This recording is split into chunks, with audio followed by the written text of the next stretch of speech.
On Wednesday afternoon, a new build of the 9.1 PTR dropped, and with it came some mixed reactions from the community. Once news broke out that Ferals and Fury Warriors are getting some pretty gnarly buffs, Rank 1 players had their chance to react on Twitter. While some players are popping off at some of these changes, others are a bit, well, scared. But for good reason, because some scary things are definitely around the corner. And we're here today to tell you exactly what's going down after the April 21st changes to the PTR build. So get ready to polish up that Swifty one-shot macro, because things are about to get wild.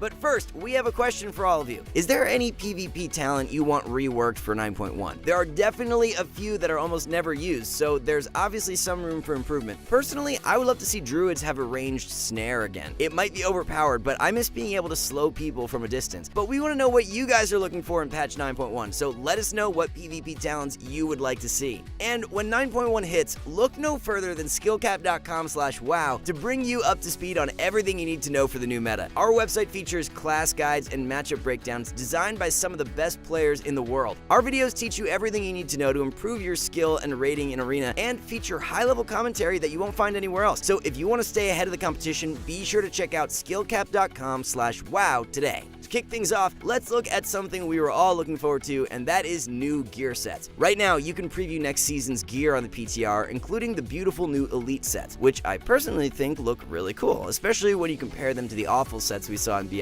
You can also check out the new PvP item level upgrades from the vendor, and to be honest, I would just like to see a rework of the gearing system entirely, instead of needing to farm Honor to upgrade Conquest gear for the rest of the expansion. A player recently posted that it took them over 1,350 arena games to completely gear their character from 2v2 alone, and to me, that seems pretty extreme. Starting off the PTR class changes are Demon Hunters, who had some minor changes to single target damage. Some of their primary damaging abilities were buffed by 15%, which is likely in response to their poor performance in PvE. That being said, Unbound Chaos also received a pretty significant buff and will be even more threatening in PvP as its damage is already quite high. Moving on to Feral Druids. If you haven't heard by now, Feral Druids are getting a Mortal Strike effect. Their PvP talent called Rip and Tear has been replaced with Wicked Claws, which causes infectious wounds to stack twice for a 25% healing decrease. Once again, this was pretty controversial, as Feral Druids are currently on the cusp of being the best melee DPS in the game, and now that might just happen by having their own Mortal Strike. Balanced Druids also got a new PvP talent called Alkin Adept, which causes Alkin Frenzy to reduce the cast time of Cyclone or Entangling Roots by 50%, stacking twice. This appeared to be broken on the PTR, as Cyclone casts did not consume stacks, meaning you can cast 0.7 second Cyclones as long as the buff is active. And if that wasn't enough, Balanced Druids are also getting a new Night Fae legendary. Celestial Spirits reduces the cooldown on Convoke and increase its damage. While Balanced Druids might be happy about this, I'm sure this will get some major complaints from other players.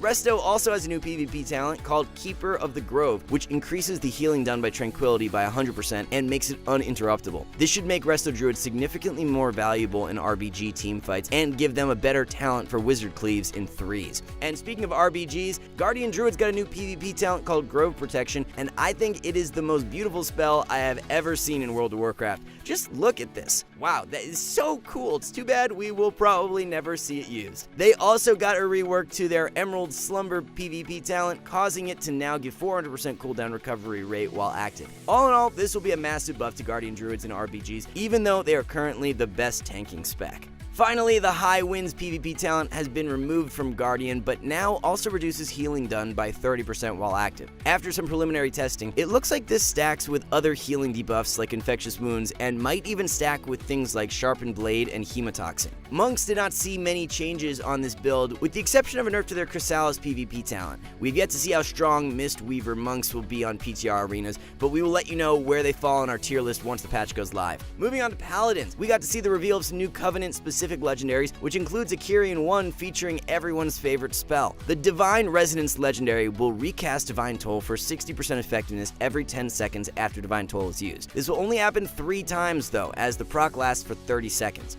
Rogues were certainly the star of Wednesday's updates, receiving massive changes to a bunch of PvP talents. Some of the most exciting news is that Dismantle and the old Tricks of the Trade are now baseline PvP talents for all rogue specs. That's right, now all rogues have access to a Disarm, which, if we're being honest, gives them some much needed defensives against some of the other melee specs. Subtlety and Assassination rogues are definitely strong offensively, but are relatively weak in their defenses, so hopefully this change rounds them out a bit. On top of that, the Maneuverability PvP talent has been redesigned to now remove root effects. This will allow rogues to sprint out of novas and roots and is an overall exciting buff to their mobility. And speaking of rogue mobility, the Assassination PvP talent called Intent to Kill has gotten a huge buff on the PTR, now reducing the cooldown of Shadow Step to 3 seconds when the rogue uses it on a target with Vendetta. This will make it almost impossible to kite Assassination rogues during their cooldowns, especially with the buff to Maneuverability.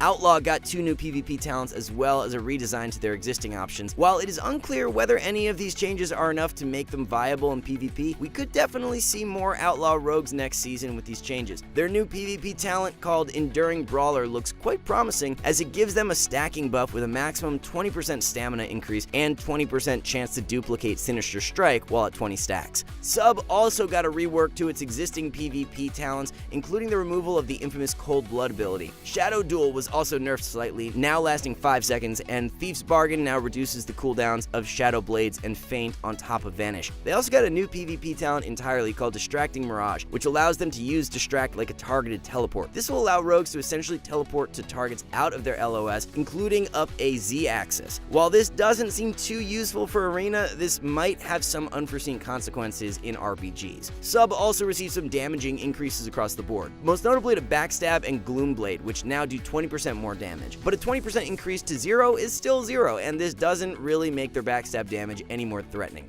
Finally, we got to see some of the new Covenant legendaries for rogues, and with many rogues making the switch to Necrolord, it will be interesting to see if their legendary staples like Mark of the Master Assassin or Doomblade get replaced, though it is too early to tell what is truly better for now.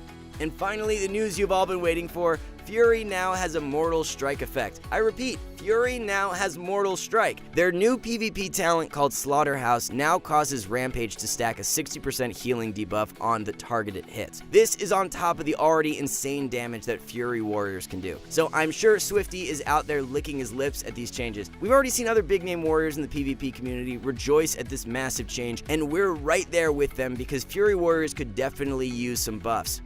And finally, to cap things off with some Burning Crusade news, we finally got to see some 3v3 games. And as we mentioned before, the pace of the game is actually really fast. Although globals feel much slower due to less haste, longer GCDs, and fewer energy and rage gains, the combination of 50% Mortal Strike effects combined with how weak healer mana is makes games end really quickly. I personally think the TBC meta will wind up being really fun, considering it's an extremely watered down version of PvP. You don't have to worry about configuring weak auras to track 100 buffs, but instead, your global usage and resource management are way more important. The game definitely has room for really cool outplays, with some games coming down to whether or not you land an interrupt, which honestly feels quite good because kicks seem really weak on live servers in PvP. Mage Rogue seems to be quite dominant in 2v2 from some of the early testing we have seen so far, but once again, that might just be because of gear scaling on the beta. It will be interesting to see if Rogue Mage will continue to dominate as the expansion progresses. Once again, be on the lookout for our early TBC tier list, where we will break down each class for PvP. And we want to know once again, if you are looking forward to Burning Crusade, did you play 14 years ago? What class do you plan on playing? Or do you plan on just ignoring it entirely? Let us know what your plans are in the comments below. And there you have it. We will have to see what is in store for the rest of the PTR, including what other PvP talents will be reworked in future builds. Once again, it looks like Blizzard is trying to buff some of the underperforming classes next patch, but it seems like many of the most broken specs, specifically Arms Warriors, remain untouched.